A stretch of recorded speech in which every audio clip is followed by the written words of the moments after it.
Hi, this is Jonathan Hemley from the Jewish Jerusalem Fine Art Store in Israel, tjjfineartstore.com. I'm speaking today to Chaim Goldberg, the son of the late artist, major artist, Chaim Goldberg, who was born in 1917 in Poland and died in 2004. He was featured in over 30 museums, major museums around the world. So we're going to focus today on the early life of Chaim Goldberg, and from 1917 when he was born until the World War II. Okay, so. Shalom, can you start to give us a little introduction to your father and his art? Yeah, thank you, Jonathan. As always, it's a pleasure to be here.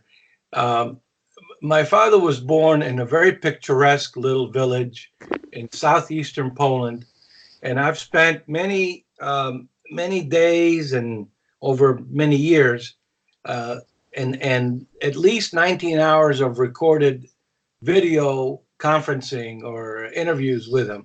So I've got a lot of insight over the years that I've gathered, and I'm happy to share it. So if some of my insights and some of my gatherings are a little bit detailed, please forgive me, but I have a sense of color associated with that because they're also in his paintings. And I've been involved in this for a long time. So the little village on Tuesdays and Thursdays came to life with all the merchants, kind of like when we have department stores open every day in the States. Well, the big hit was Tuesday and Thursday. Thursday because they were getting ready for Shabbat, and Tuesday because they needed the food for the rest of the week, or the money that they made from the food or other articles. So the village had all that teeming merchant activity going on in the market square. And it all began in the year 1128 with King Kazimierz the Great, or Casimir the Great, as we call him in the States. And the reason I mentioned the date is because there's a plaque in front of his old castle there, his summer home on the hill, that tells about a Jewish woman named Esther that, of all things, that this king took as his concubine. Now, she gave him several children. She gave him two sons who somehow got blended into the rest of the bloodlines of the hierarchy without ever getting recognition or the kingdom. He didn't get sons from any of his other wives, but those two sons came illegitimate, so he couldn't put them into any position. But I'm sure that they were well compensated and well taken care of, which was typical of how the Jews and the Poles got along. In many other spheres, and I used to be involved with horses. When two separate breeds are brought together, one good because it runs well and one because it jumps well, you call that a confirmation. In other words, you're confirming better qualities between the two, and genetically, you're coming away with a better product. Got a hybrid.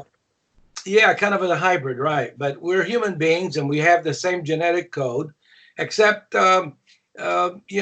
Poles are known to be, over the years, to have been farmers and merchants and other things, but mostly farmers.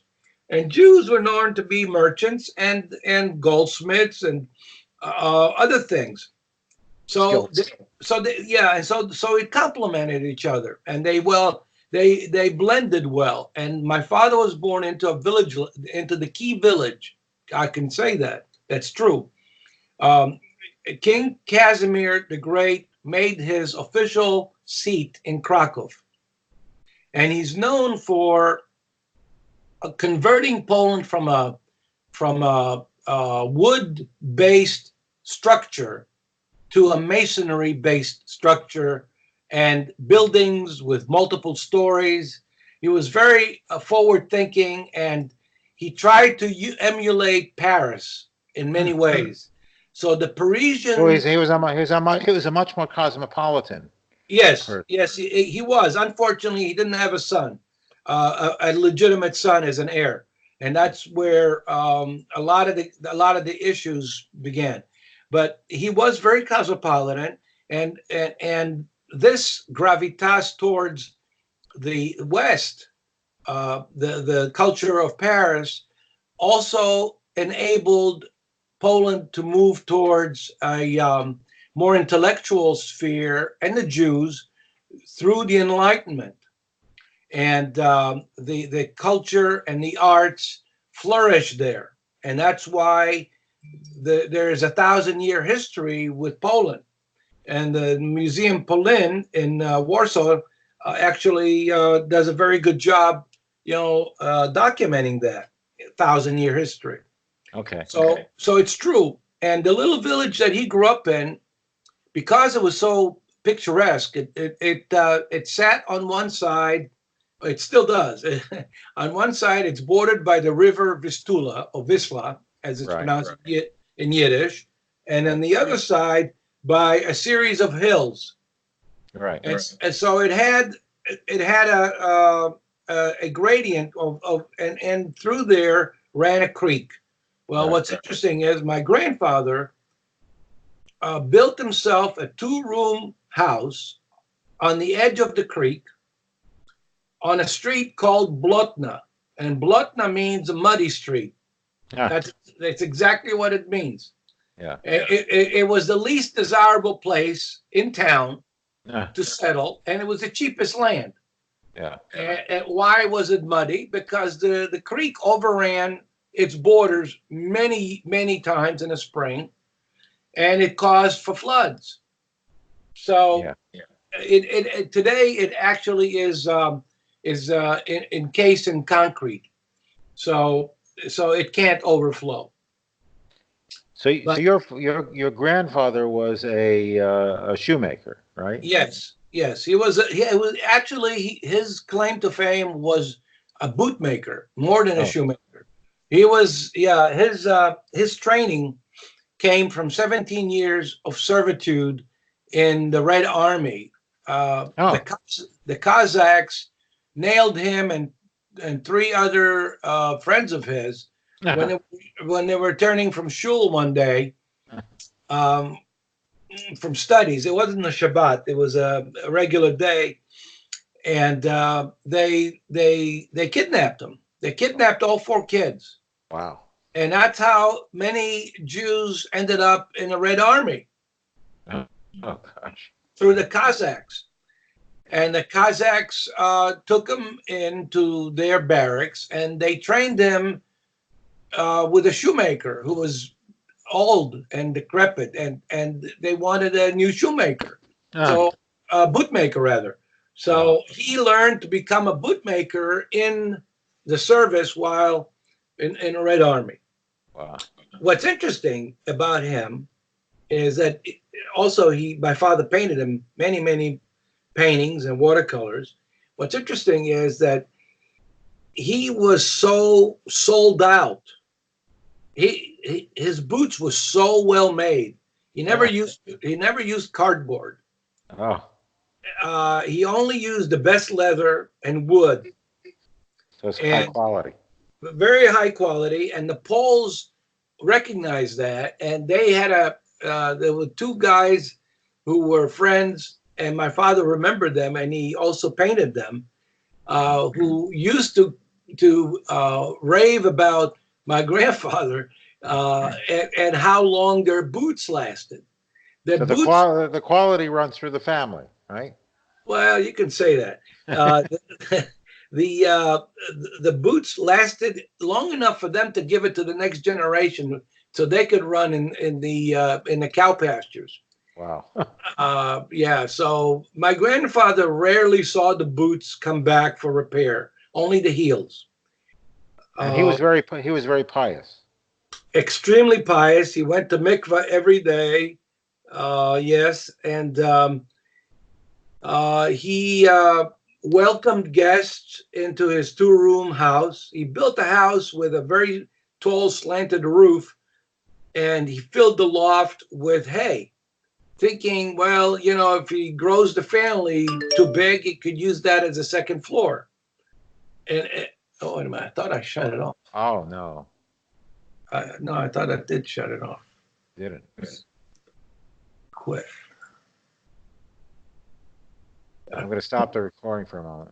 In this, we as we see in this watercolor of my grandfather standing in front of his stall in the market, probably on a Tuesday or Thursday, I would guess, like everybody else. And some sold pots and pans, and others sold flowers, and others sold flour from wheat, and so on, and potatoes and apples and whatever.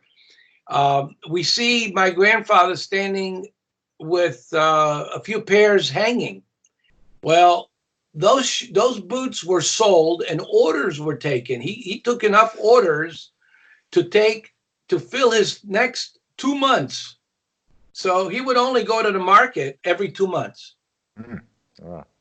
He didn't have to go put a stall up for 2 months. He was busy for 2 months at a time for sure. That's great. And yeah, so the Parnusa was good.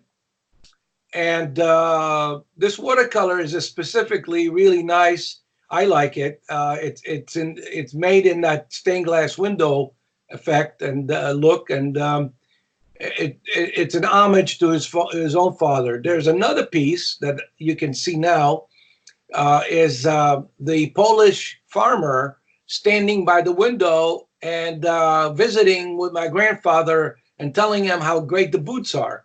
And you can see the horse next to him. So he had a very, very uncanny sense about serving the customer, because he had this little workbench by the window, so you could say that he was the first drive-through, Okay. the first drive-through shoe and boot repairman. Anyway, Yeah. How many people lived in that house? You had, it was like a two-bedroom or two rooms. no, not bedrooms, two rooms, two rooms. A big family. He had 11 kids. He raised 11 children of his own, and they adopted 2 orphans. Apparently, the mothers weren't stable enough or whatever, healthy enough, and the father ran away. There were situations like that where Jews didn't have it together, and so the kids ended up orphans. And my grandmother, may she rest in peace, was such a terrific woman. She raised a total of 13 kids, 13 kids in 2 rooms. Wow. And there was no walk-in bathroom. And the kitchen was in the corner of one of the rooms. And it was just simple, very simple life. They did have an oven, but it was a wood oven. And that she used to bake bread in it. And to make the meals and all the cooking for the family was done on that little oven. My father was the first boy after 8 girls. He was the 9th child. Oh boy. So they tried many times before he could have a son. Then after my father came, 2 other sons came. Well, out of all those kids, my father was the one who survived, plus 1 brother who volunteered for Anders' army. One of the Polish generals who refused to work with Stalin took his army and literally exited the theater, the World War II theater, and walked the entire army all around Turkey and into Palestine, and then all the way to Iran. There Wow. were 12,000 soldiers and probably as many civilians.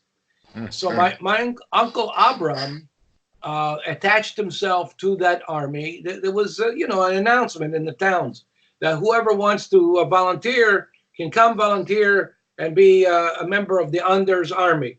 So General Anders, for all intents and purposes, was AWOL. He and his army went AWOL. That was the And thing to do. well, one way to keep everybody alive. Yeah. Right. My father, on the other hand, and I'm jumping forward, so I'll go back in a second. But so we're talking about World War II and the Army.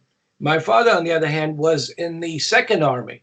There were several blocks of these 12,000 men, and that Second Army was led by another general who surrendered to Hitler 6 weeks into the war. Oh, wow.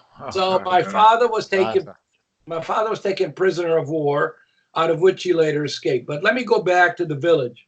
Well, we have the background right now for the family.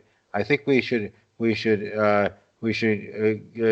the next session continue from here, and let's stop at this point, okay?